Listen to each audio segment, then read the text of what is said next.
Welcome to a new edition of the Famous Interviews with Joe Domino. On this episode, we talk with Argentina-born, Berlin-based jazz drummer Axel Filip. He reached out to the show about his new 2023 CD called Habitat. It includes an international ensemble of great talents. We cover this project, surviving COVID, his life in jazz, traveling the world, and so much more. Enjoy this interview. It's great I'm so glad you reached out to the program. Thank you for taking a minute out today to talk about Habitat and your life and music. I appreciate it. No, thanks to you. I'm guessing you have a contact with a lot of independent musicians, and it's really tough also to get notice and attention from journalists. So yeah, thank you for the interest. Absolutely. My pleasure, man. So before we get into the brand new album, the last 3.5 years or so, we lived through a pandemic. As a musician, how did you survive it, and how did it change you now that you have a new album and we're kind of re-emerging now? It's kind of a weird story because I left Argentina in January of 2021, so it was in the middle of the pandemics. And I left originally to Belgium to do a master's degree over there because I had the idea of changing airs to Argentina is a country that I deeply love, and I love a lot of people over there, but it's being an artist there and making it financially, it's really difficult. So it was to try it out somewhere else to see how it would work. And being able to travel a little bit, I considered that Europe was a good option. So I came to Europe originally to do a master's, and it's a long story, which I don't know if it's that interesting for the people, but I ended up traveling a lot. I was living in 9 different cities the last 2.5 years, so that implied flying and moving a lot during the pandemics, which was really stressful and difficult.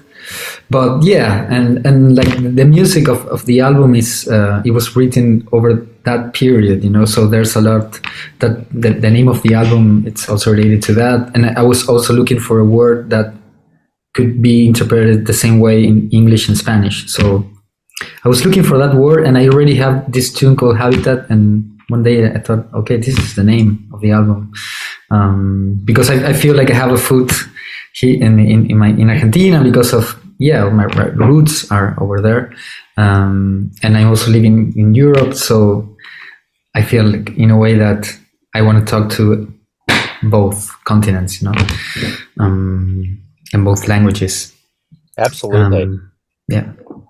So talk to me about this brand new album. How did it come together? How does it feel to have it out now? It's actually releasing on this Thursday. We're playing a concert here in Berlin at the Donau 115. That's a great venue here in Berlin, one of my favorites. It's a lot of mixed feelings about having the music released, but it feels good, I'm really I'm happy with the music that I was able to write, and to have this wonderful group, which I was able to gather to work on this music and to record the album. Each one of them, it's great, composers and performers, and I have a deep admiration for each one of them individually. So I'm really happy about all that. So I don't know. Let's see. What happens. I think it might be helpful to build something here in Europe and be able to get more gigs and to be able to play the music as much as possible. That's kind of the feelings at the moment about it. Yeah. So, what are you ultimately hoping the listener gets from this album? What a question. It's mostly songs. Half of the album is through composed, with lyrics, and everything's composed from the first to the last note, and the other half is it has improvisation, and some improvised sections have chords and tempo, and others don't. So it's like and when we play live, we connect all the written compositions that are recorded in the album. We connect that with free improvisations, like open, completely open, and we find our way to the next song. So maybe, yeah, thinking out loud, I think it's I would like to reflect some openness in music, and also reflect what has influenced me regarding music that I was listening when I was a kid, and has influences also of Argentinian music, and also jazz. That it's what I was I've been mostly involved with, but also free improvisation, and regarding the lyrics are based in things that maybe happened to me, or things like quite personal in a way, but also related to being a migrant person, and all the things that come with that, and being far away from from your language, and from the people that you've known for many years and collaborated with. Like, a lot of my friends are musicians and great artists also, and so it's like a mix of feelings related to that, so maybe what I'm just putting over there, like putting in the table, is like a piece of me, like each album talks about the moment that, or like a window of time in your life and what you experience, and this is like an expression of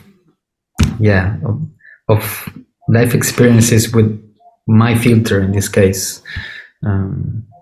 If that right answers on the question. Yeah, it certainly does. So how did this journey into the jazz and music begin for you? I started listening to other kinds of music when I was a kid, mostly because of the music that was consumed in my house, and from my brothers and also my parents. And I think jazz came with like getting to learn more about the instrument, and also that led me to listen to different kinds of music, and I was like slowly getting into that terrain, you could say. And then I moved. I'm originally from Cordoba. That it's not the main city in Argentina, and I ended up moving to Buenos Aires because I wanted to have like going to an institution, like to get a degree, and in Cordoba that wasn't possible. You only have the public conservatory, and that was oriented to classical music, you could say, not popular music. So you started playing percussion and snare, and that wasn't what I wanted to do. So I ended up moving to Buenos Aires with this jazz degree in this city conservatory.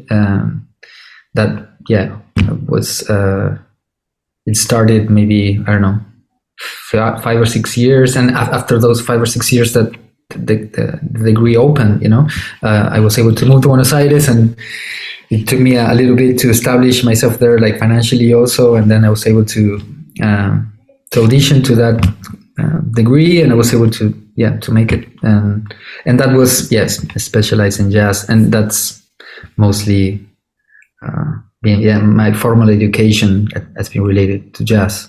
And then it also opened up in so many directions, but I can say that I like the tradition of the Black American music. That's actually how I consider it to be. Like, the word jazz itself is like a whole discussion, as you may know, but I also see connections between the music from Argentina, the folklore, that it also has like African roots, and I see a connection between those both traditions, So I think that resonated with me, and then also evolved to other kinds of music and other influences. But I really, I really like that, and it really resonates with me, that tradition of Black American music, for sure. So what was the first live jazz show you ever witnessed that blew you away, that made you either want more of it or to become a musician? I don't know. I remember I was raised like in a little town, and in Córdoba it was like maybe 20,000 people. So there weren't like too many drummers. And I started playing, and it was maybe kind of decent, just like average drummer, but there weren't that many. So at some point I thought that I was kind of good, And I remember we went to play to the capital of Córdoba. It's like, bigger city, It's like... Yeah, so we went there and opened for this group that played there, and we played. And it was like just a gig. I played with this. It was like a rock gig. I played with this. It was a friend of my elder brother, and I was like maybe 17, and Nelson, this guy, was like maybe 40, something like that. So I was like super young. And I remember like seeing that drummer play. He's a great drummer. And that day was like, okay, I suck. So I was like, okay, I just really wanted to learn how to play the instrument and how to be just to be able to express myself musically in the most broad way, and be able to control the instrument and what I want to say, how I want to say it. So I think that was like a really turning point in a way, because that made me see that, this is like a life journey, it never ends. I'm always trying to learn and to become better. And I feel that was maybe the most important gig to make me decide to be a proper musician, So in this process of being a professional musician, what do you like the best about it? There's all these aspects of recording music, playing live, and everything in between. What do you look forward to the most? I've been composing the last maybe 2 years. Actually have another album already written out that I'm hoping to record next year.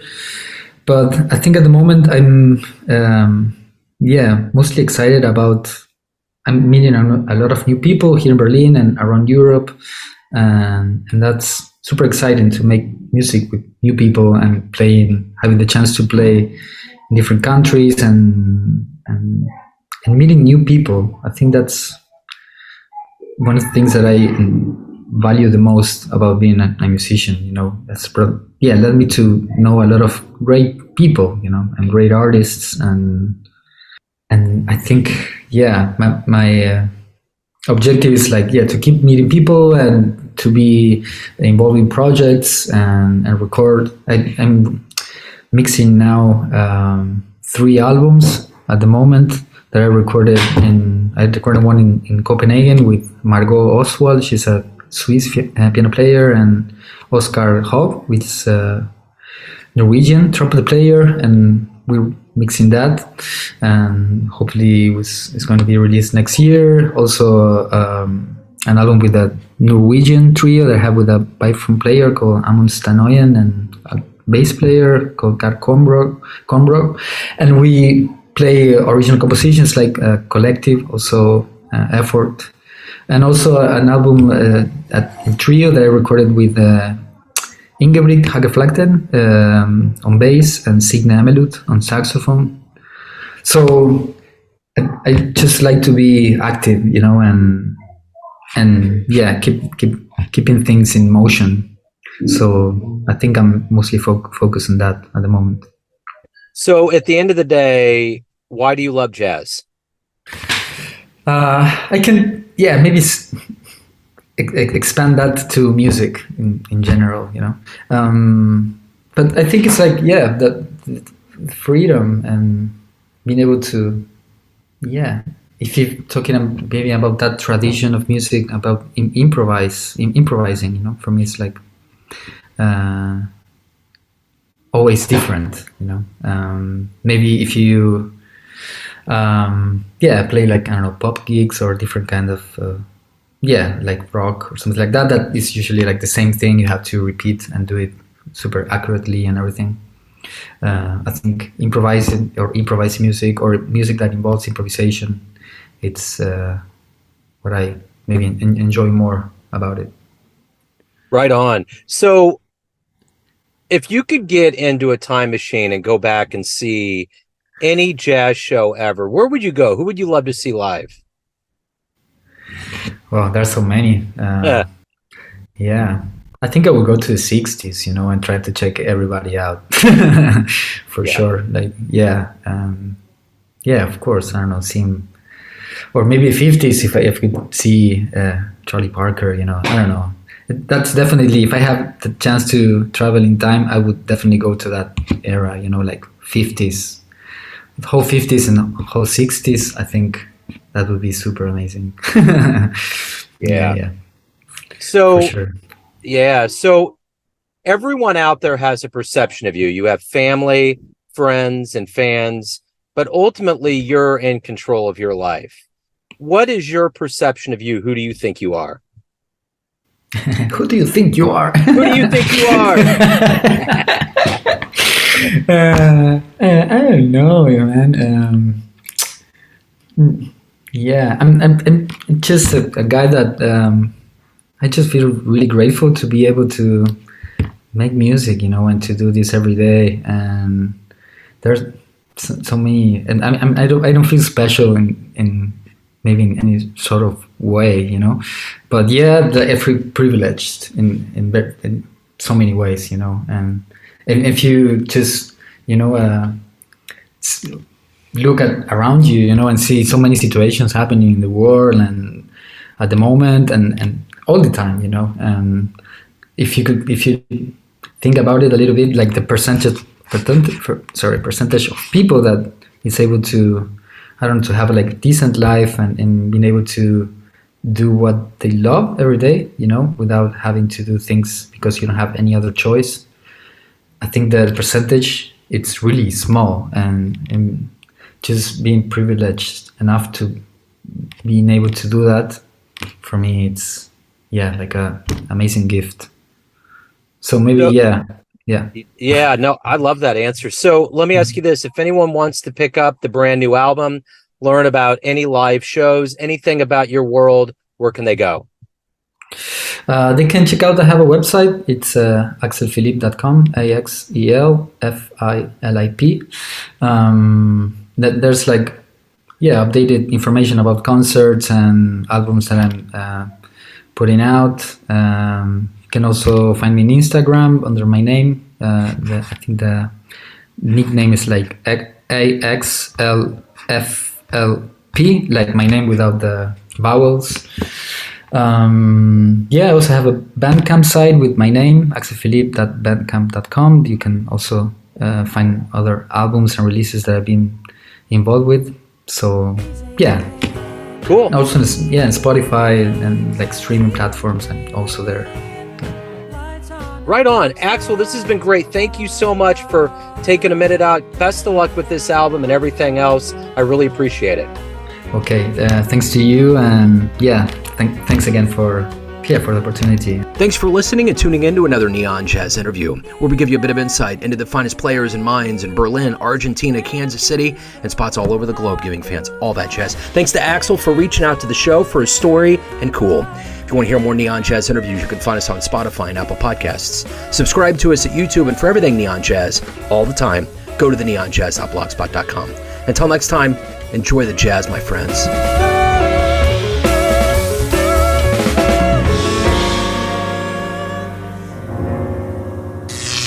Neon Jazz.